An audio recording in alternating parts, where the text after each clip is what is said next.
I don't know why I'm writing this. Maybe it's to warn you. Maybe it's to confess. I was a sergeant with the 101st Airborne, 1969, leading a 5-man squad into the A Shau Valley, Vietnam. Our orders were to find a recon team, 6 guys, good guys, who went dark after a week. Command said Viet Cong ambush. But the chopper pilot, dropping us in, whispered about something else.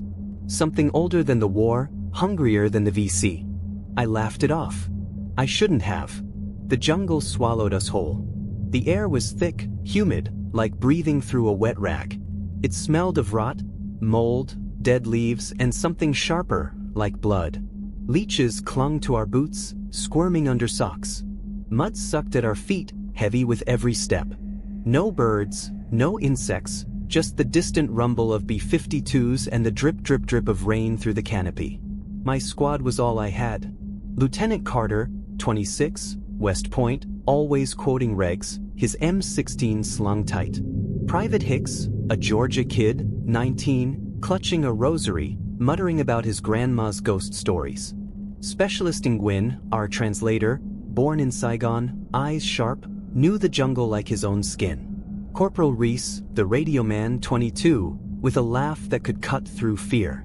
And me, Sergeant Daniel Walsh, 24, from Chicago, trying to keep them alive. I had a girl back home, Mary. Wrote her every week. Promised I'd come back whole. That promise haunts me now, heavier than the 60-pound ruck on my back. Day 1, we found the recon team's camp. Their gear, helmets, M16s, C-rations, was arranged in a perfect circle, like a shrine. A map, blood-stained, marked a spot deeper in. Nguyen's face went gray. "Ma Kui," he whispered. "Jungle spirits. Vengeful. Punish those who spill blood on sacred ground." Carter rolled his eyes, said it was VC psychological warfare, like the Tet offensive traps in '68. But Hicks crossed himself, and I felt it, a chill, like the jungle was watching. Then we saw the trees. Symbols carved into the bark, deep, jagged, spirals, staring eyes, hands with too many fingers. Sap oozed red, pooling in the dirt. Nguyen said they weren't Vietnamese, not Buddhist, not anything human. Old, he said. Before the war. Before people. Reese laughed, called it hippie voodoo, but his voice cracked. I ordered us to move on, but my hand kept brushing my M16 safety, like it could protect me from whatever carved those trees. Night 2, the whisper started. Low, guttural, like a radio stuck between stations. But Nguyen translated, his voice shaking. We set a perimeter, claymores out, tripwires, M79 grenade launcher ready. Carter saw something. A figure, naked, too thin, darting between trees. Gone before he could aim. Reese swore the radio picked up screams, but the channel was dead, just static. I didn't see anything, but the whispers found me. "Daniel, you left her, you'll never go home." Mary's face flashed in my mind, her last letter. "Come back to me, Danny." I shook it off, checked my gear twice, 3 times, like it had stopped the voice. Day 3, we were fraying.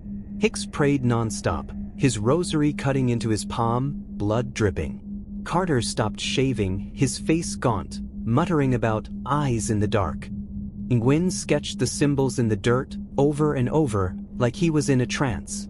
Reese's jokes turned bitter. He accused Hicks of stealing his C-rations, nearly threw a punch. I saw things now, faces in the vines, my squad but wrong, mouth stretched too wide, eyes black as oil. The jungle was shrinking, the canopy tighter, like a fist closing. Our compass spun wildly. The map showed rivers that weren't there. Artillery boomed, closer now, shaking the ground, but no radio contact. Just whispers. "They're not yours. They're mine." I tried to lead. Kept us moving, humping through mud, thorns tearing our fatigues. My boots were soaked, feet raw, blisters oozing. Hunger gnawed, rations were low, and the jungle offered nothing but rot. My fever spiked, maybe malaria, maybe something worse. At night, I dreamed of Mary, but her face melted into those symbols, her voice the whispers. I woke screaming, Hicks shaking me, his eyes wide. You saw it, Sarge. The thing in the trees. I lied, said it was a dream. But I saw it too. A shadow, humanoid but wrong, limbs bending backward, watching from the dark. Day 5, Nguyen vanished. We found his dog tags in the mud, next to a fresh symbol, carved into a rock. Hicks sobbed, said the Maquis took him, marked him. Carter pulled his .45, screamed Nguyen was VC, a traitor. I pushed him down, but my hands shook. The whispers were louder, a chorus now, kill them. Save them. They're already gone. I started checking my gear obsessively, M16, mags, grenades, counting, recounting like it'd keep me sane. Reese smashed the radio, said it was cursed, broadcasting our position to him. Carter didn't stop him. Hicks prayed louder, words slurring, like he was speaking in tongues. I saw Mary again, standing in the jungle, her dress torn, eyes black. You broke your promise, Danny, she said. I blinked and she was gone, but my chest ached, like I'd been stabbed. I remembered our last night, her perfume, her laugh, the way she begged me not to re-enlist. I should have listened. The whispers knew. They dug into my guilt, my fear, my shame. You're nothing. They're nothing. And it.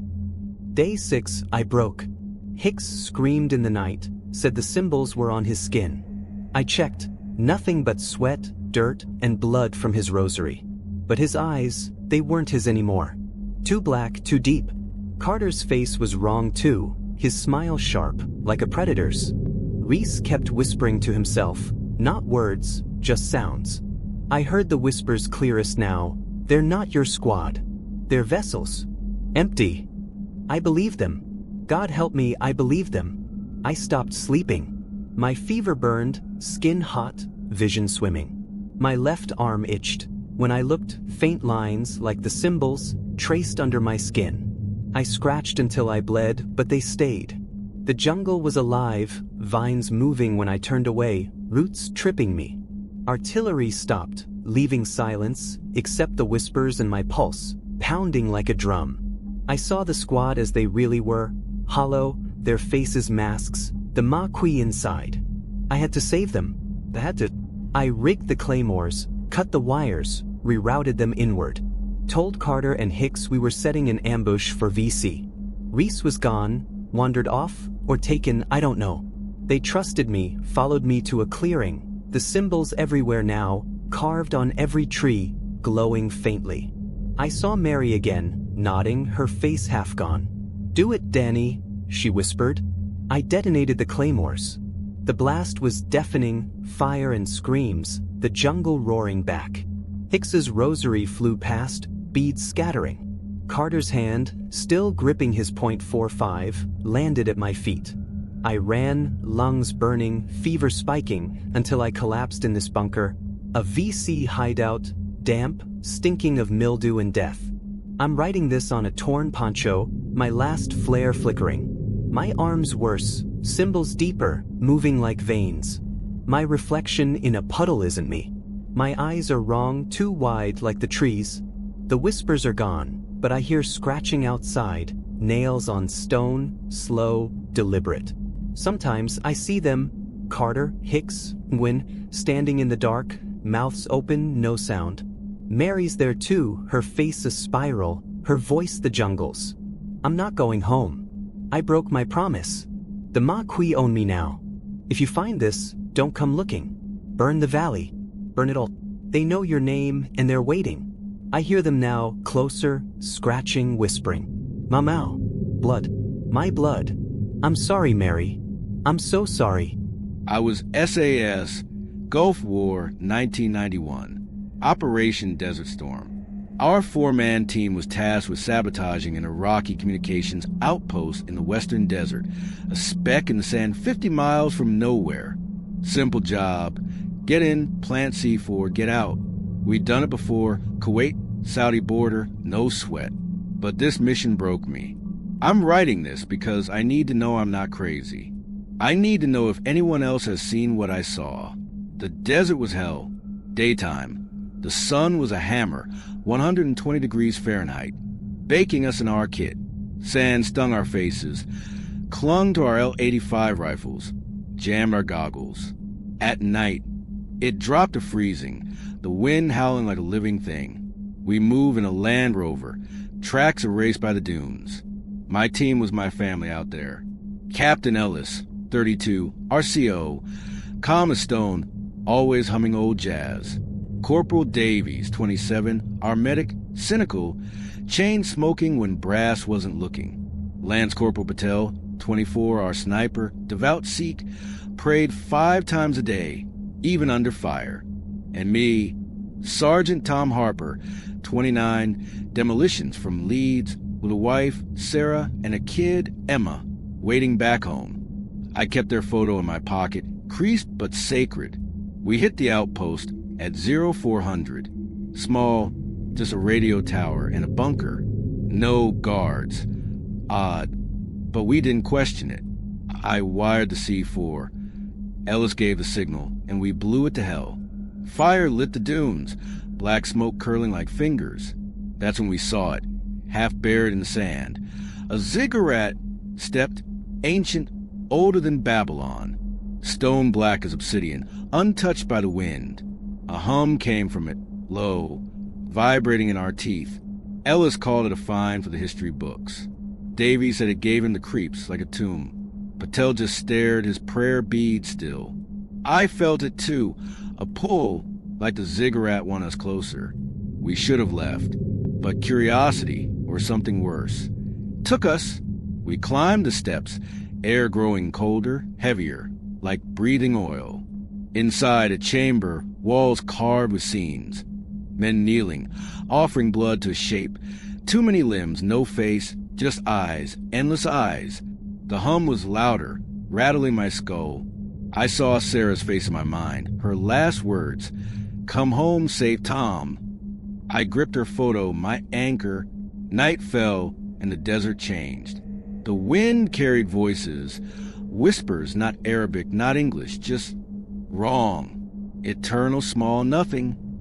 We set a perimeter, claymores out, L-85S ready. Patel saw lights, red, floating in the dunes, gone when we looked.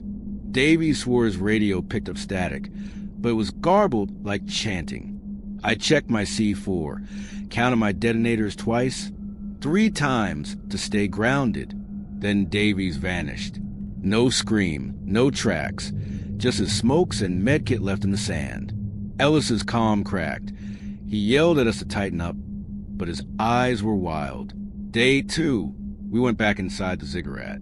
Stupid, but we thought Davies was there. The hum was deafening now, a pulse in our bones. The carvings moved. I swear it. Eyes shifting, limbs stretching. Patel whispered about a Reshkigal, Sumerian goddess of the underworld, devouring souls. Ellis snapped at him to shut up, but I saw it too, a shadow, formless, pooling in the corner. It hurt to look at, like staring into a void. My skin burned, not from the sun, but something deeper. Blisters formed, faint lines like the carvings, tracing my arms. I hid them under my sleeves, told myself it was heat stroke. That night, Patel was gone. We found his prayer beads, snapped, scattered in a circle. Ellis broke, muttering about Scud missiles, oil fires. Anything but this.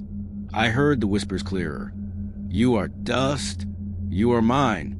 I saw Emma, my daughter, standing in the dunes, her eyes black, smiling too wide. I blinked, and she was gone, but my chest ached, like I'd lost her. I stopped drinking water. My canteen tasted like copper, like blood. My blisters spread, itching, forming spirals. I scratched until I bled, but they grew. Day 3, we tried to leave. The Land Rover wouldn't start, battery dead. No reason. The dunes shifted, hiding our tracks, trapping us. The hum never stopped, louder in the ziggurat, softer outside, but always there.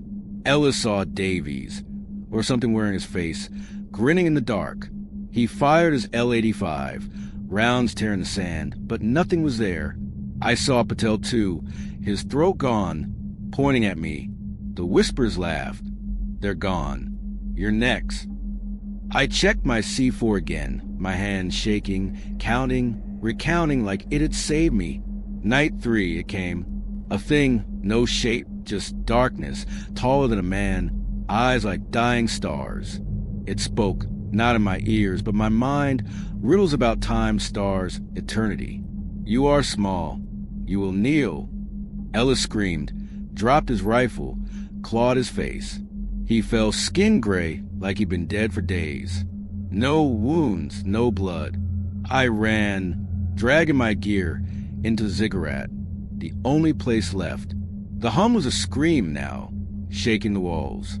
The carvings glowed, eyes watching, judging. I saw Sarah, Emma, their faces melting into the stone, their voices a whispers. You failed us, Tom. I don't know why I fought. Maybe for them. I set every charge I had.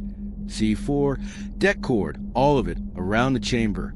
The thing came closer, its eyes burning, promising forever. I looked at Sarah's photo, creased, faded, and found something, anger, maybe, or love. I screamed at it, take me then. It stopped, tilted its head like I'd surprised it. I hit the detonator. The ziggurat collapsed, stone cracking, the hum dying. I crawled out half buried, coughing blood, my blisters pulsing. The desert was silent. I walked for days, no water, no food, guided by stars I didn't trust. A Bedouin patrol found me, raving, skin raw, eyes wild. They got me to a field hospital, then back to UK. Command called it heat stroke, wrote off Ellis Davies and Patel's MIA. I'm retired now, a ghost of my own life. Sarah says I'm distant. Emma flinches when I touch her. My blisters are scars now, spirals, faint but there. Mirrors don't feel right. I see those eyes, red in the reflection, watching. At night, I hear the hum, soft in my dreams. The riddles come back. You are mine. You brought me. I've been to doctors, shrinks, priests. They say PTSD, but I know better. I brought something back from that desert. Something older than the dunes, hungrier than war. If you've been there, seen that ziggurat, those eyes, tell me. Tell me how to kill it. Tell me how to sleep again. I'm begging you. I don't know why I'm writing this. Maybe to confess, maybe to warn you. I was a corporal with the 1st Marine Division, Afghanistan, 2003, in the thick of Operation Enduring Freedom. Our 6-man squad got orders to clear a cave system in the Hindu Kush Mountains, a jagged hell suspected of hiding Taliban fighters. I'd seen blood, Kandahar, Kabul, a buddy blown apart by an IED, but nothing prepared me for those caves. They broke me, turned me into something I can't face in the mirror. I'm in Leavenworth now, military prison, scratching this on smuggled paper under a flickering bulb. The drumming's still here, in my head, my bones. You need to know what's down there. You need to know what I did. The Hindu Kush was a beast. Peak stabbed the sky, air so thin it clawed your lungs. The caves gaped like open sores, dark, endless, swallowing light.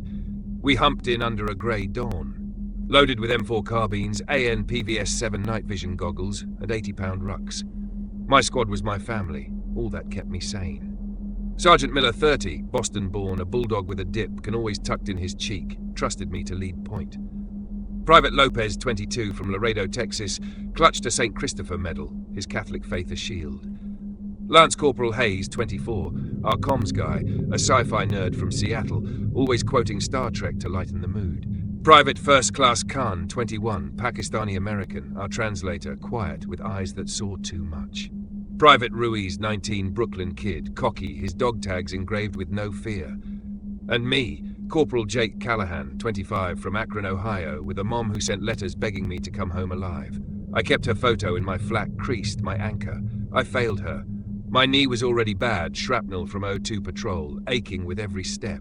I'd lost a friend that day, Private Daniels, his scream cut short by a mortar. I told Mom I'd re-enlisted to honor him, but really, I was running, from her tears, from Akron's dead-end streets. That guilt followed me into the caves, heavier than my ruck. Day 1, we breached the entrance. The air hit like a slap, damp, mouldy, thick with a sour rot, like something dead and forgotten. Walls were tight, jagged, scraping our flax, tearing skin through fatigues.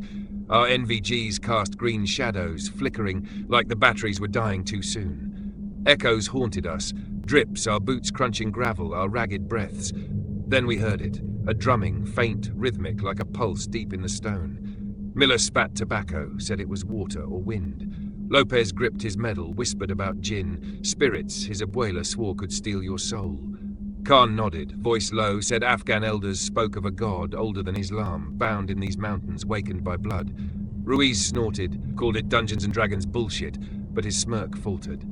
I ordered silence, my voice sharper than I meant, but my gut churned. The drumming wasn't just sound, it was in my chest, my skull, like it knew me. We pushed deeper, tunnels narrowing, ceilings low, forcing us to crouch. My knees screamed, swelling, hot under my brace.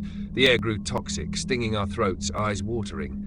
We found bones, long, twisted, not human, not animal, like they'd been shaped by pain. Then the shrine, a stone altar, blood fresh, glistening under our flashlights, no bodies, no tracks.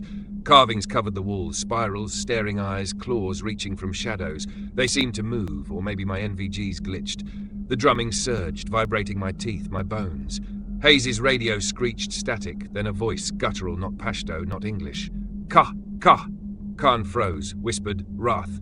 Miller ordered us to mark the chamber and move, but I saw it. Blood on the altar, pooling, flowing upward, against gravity, into the carvings. I blinked, it was gone, but my hands shook, clutching my M4. Night 1, we camped in a wider tunnel, walls slick with bioluminescent fungi glowing sickly green. NVGs were useless now, batteries dead. Flashlights flickered, shadows dancing. Figures maybe, or my mind breaking. Lopez prayed, his medal glinting, voice trembling through Hail Marys. Ruiz tried a joke, something about Taliban ghosts, but it died in his throat. Khan stared at the fungi, said they weren't natural, maybe tied to the god, feeding on blood. Miller snapped at him. Enough fairy tales, but his dip-stained fingers twitched. The drumming never stopped, louder, syncing with my pulse. I saw my mom standing in the tunnel, her face pale, eyes black. "You left me, Jake," she said. I jolted awake, gasping, Lopez shaking me. "You screamed, Corporal." I lied, said it was a nightmare, but my mom's voice lingered, mixed with the drumming. "You're not my son." Day 2. The caves turned hostile. A tunnel collapsed behind us, dust choking our lungs, trapping us deeper. My knee buckled, forcing me to limp, pain like a knife. My fever spiked, skin hot, vision swimming. Maybe infection, maybe the air, thick with that sour rot. We found more bones, some fresh, flesh clinging, smelling of copper. The drumming grew, a chant now. Ka! Hayes's radio played it again, unplugged, its screen cracked. Lopez saw a shadow, clawed, humanoid, darting past. I saw it too, or thought I did, its eyes red, burning. Miller accused Khan of hiding intel, called him one of them. Khan's jaw tightened, but he said nothing, just clutched his M4. Ruiz stopped talking, kept checking his dog tags like they'd save him. I started carving, spirals on my M4's stock, my knife's handle, not knowing why. My fingers bled, but it felt right, like the drumming wanted it. Tensions boiled. Miller threw his dip can, screamed at Hayes for losing signal. Lopez prayed louder, his medal cutting his palm, blood dripping. Khan sketched the carvings in his notebook, pages filling, his hands shaking. I saw them differently. Miller's eyes too bright like glass. Lopez's prayers sounding wrong, mocking. Hayes's sci-fi quotes twisted, cruel. The drumming whispered, "They're not yours, they're his." I carved my arm, shallow at first, spirals blooming under my skin. Miller caught me, grabbed my wrist. "What the fuck, Callahan?" I yanked free, said it was a cut from the walls, but he didn't believe me. Neither did I. Day 3. Ruiz was gone. We woke to his M4 stock carved with eyes, leaning against the shrine. His dog tags lay in blood, still warm. Lopez sobbed, said the djinn marked him, took him. Miller's face was gaunt, dip gone, hands clawing his beard. Hayes's radio sang, "Ka, Ka," looping, no power. Khan said the shrine was a gate, the god demanding blood for our sins, 9/11, the war, all of it. I saw my mom again, her face half melted, whispering, "You killed Daniels, you'll kill them too." I screamed, dropped my M4, the squad staring. The drumming laughed, louder in my blood, my breath. I stopped eating, sea rations tasting like ash, my stomach twisting. My arm was worse, spirals deeper, moving like veins alive. I scratched until I bled, but they spread, itching, burning. We tried to escape, followed a tunnel upward, air thinning, walls closing. My knee gave out, I crawled, rocks cutting my palms. The drumming followed, relentless, a war drum now. A chamber opened, vast, stalactites like teeth, the shrine's twin at its center, blood pooling, flowing into carvings that glowed red. Shadows moved, clawed, eyeless, circling us. Lopez fired, rounds sparking, nothing hit. Khan dropped his notebook, pages scattered, spirals everywhere. Miller roared, "We're Marines, goddammit!" But his voice cracked, a boy's fear. I saw them, my squad, but wrong, their faces hollow. Mouths too wide, eyes black as the cave. The drumming screamed, "They're his, end it." Day 4, I broke. I fought it, tried to lead to keep us tight. I told stories, Mom's cooking, Daniels' laugh, trying to hold us together. Lopez prayed with me, his hands shaking. Hayes quoted Star Trek to boldly go, but his eyes were empty. Khan whispered, "We're already dead." I carved more, my arm raw, blood dripping, spirals glowing faintly. The drumming was me now, my heart, my soul. I saw Daniels, his face blown apart, pointing, "You did this, Jake." I saw Mom, her throat carved with spirals, smiling, "Do it, Jake." I believed the drumming. They weren't my squad. They were vessels, hollow, the gods' puppets. I rigged the grenade, my last one, told myself it was for the Taliban, for Daniels, for Mom. I led them to a narrow chamber, walls slick, air choking. "Ambush position," I said, voice steady, a lie. Miller nodded, clapped my shoulder, "Good call, Corporal." Lopez knelt, praying, his medal red with blood. Hayes checked his useless radio, humming. Khan stared at me like he knew. I stepped back, pulled the pin, rolled the grenade to the entrance. The blast was deafening, rocks collapsing, their screams swallowed by dust. I saw them, briefly. Miller's arm, Lopez's medal, Hayes' glasses, Khan's notebook, buried in rubble. I crawled out, knee shattered, fever burning, told command a Taliban trap. They believed me, or wanted to. I'm in Leavenworth, cell cold, walls grey, the drumming louder, a war chant now. My arms scarred, spirals pulsing, alive. I see them, Miller, Lopez, Hayes, Khan, Ruiz, Daniels, standing in the dark, mouths open, no sound, eyes black. Mom's there, her face a spiral, her voice the drumming, "Kah." My reflection's wrong, my eyes too wide, my skin too pale, carvings faintly glowing. I hear scratching, nails on concrete, slow, deliberate. The jinn's here, in me in the walls. If you go to those caves, don't listen. Don't carve that. Don't trust your squad. It knows your name, your sins, and it's starving. I'm sorry, Mom. I'm sorry, Daniels. I'm sorry, my brothers. The drumming's all I am now.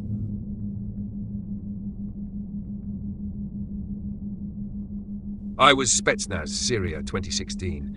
The civil war was a meat grinder, Aleppo burning, Russian airstrikes shaking the earth. Our 6-man team got orders to investigate a ruined temple outside the city, rumored to be an ISIS staging ground. I'd seen hell, Chechnya, Donbass, but nothing like this.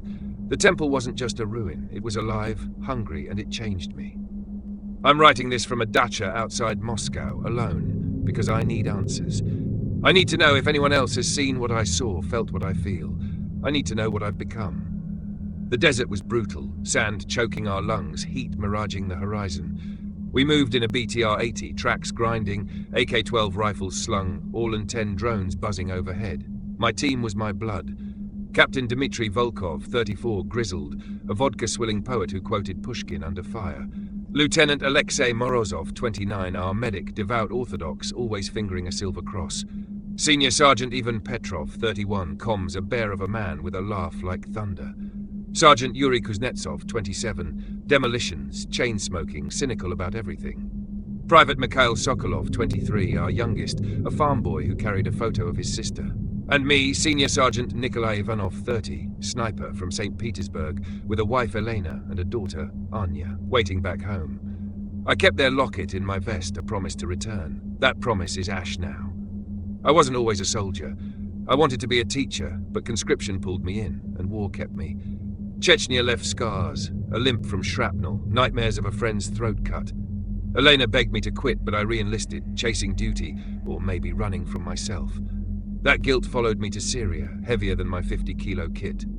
Day 1, we reached the temple at dusk.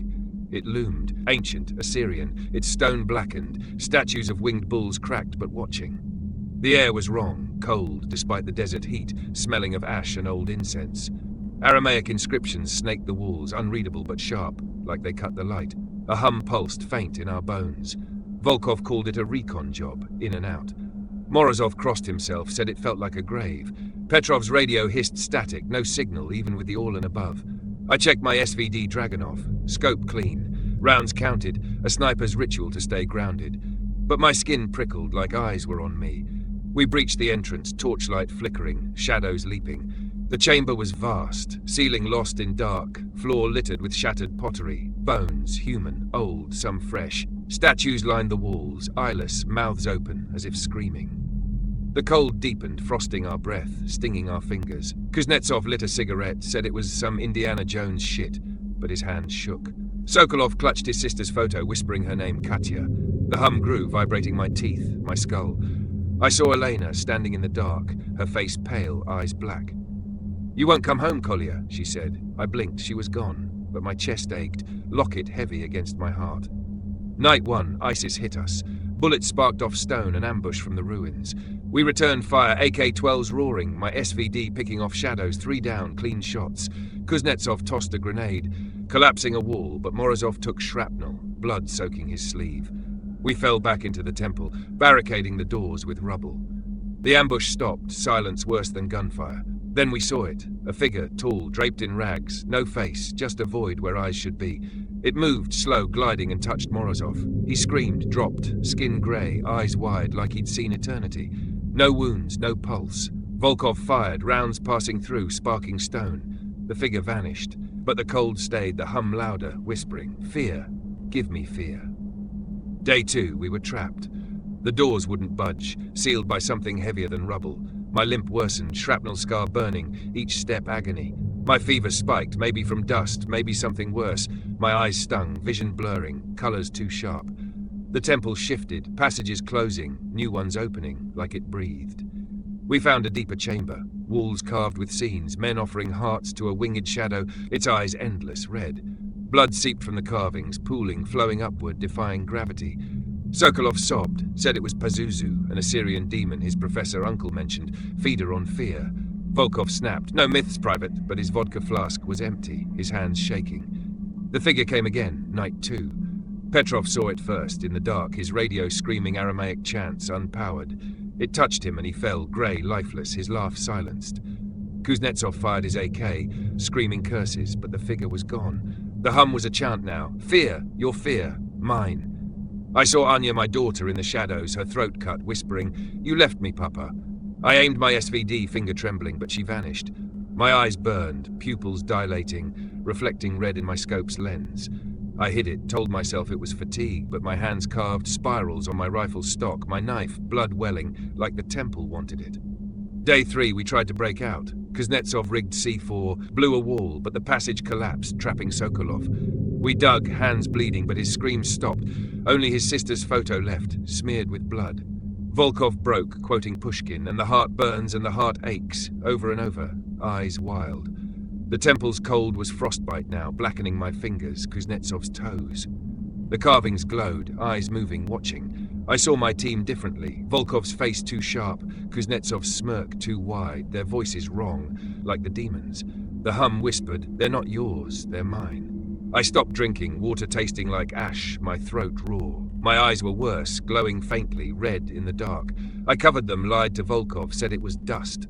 Night 3, the figure returned, taller, its void face pulsing, stars within. It spoke, not aloud, but in my mind. "Give me fear, or become nothing."